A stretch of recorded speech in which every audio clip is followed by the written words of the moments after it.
Moi, j'ai pleuré beaucoup pendant toute cette période-là, mais seul. Nous sommes donc le 13 novembre 2025, c'est évidemment la question qui commémore. Monsieur le Premier ministre, la patronne de la DGSI confiait hier que les familles des victimes lui donnaient la force de tenter de ne jamais succomber à la haine. Vous nous avez confié votre souvenir le plus fort du 13 novembre. Qu'est-ce que vous en gardez 10 ans après et surtout qu'est-ce que vous dites aux familles des victimes aujourd'hui ? Ce qu'il faut dire aux familles des victimes, c'est notre immense respect et le fait que 10 ans après, le chagrin, nous l'avons en partage et que ceux qui sont investis de la responsabilité de l'État continuent à agir. Je ne suis plus, moi, depuis près de 10 ans en situation de responsabilité, mais j'ai vu les gouvernements successifs agir. Bernard Cazeneuve, quelle image vous gardez en tête et vous n'oublierez jamais de cette soirée ? Et est-ce que vous avez eu un contre-coup ensuite ?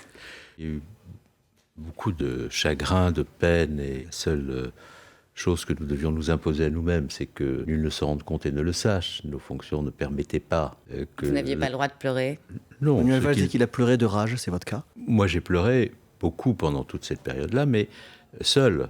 J'ai moi-même une famille, des enfants qui auraient pu se trouver au Bataclan ce soir-là, et ce sentiment qui porte un nom, qui s'appelle l'altérité, qui consiste à se mettre à la place de l'autre pour éprouver ses sentiments, nous plongeait dans un chagrin immense, et je l'ai éprouvé. Mais bien entendu, je ne pouvais pas accepter que ce chagrin puisse se voir ou être décelé, parce que nous avions une fonction qui nous imposait de l'exercer dans la plus grande sobriété, la plus grande maîtrise et la plus grande retenue.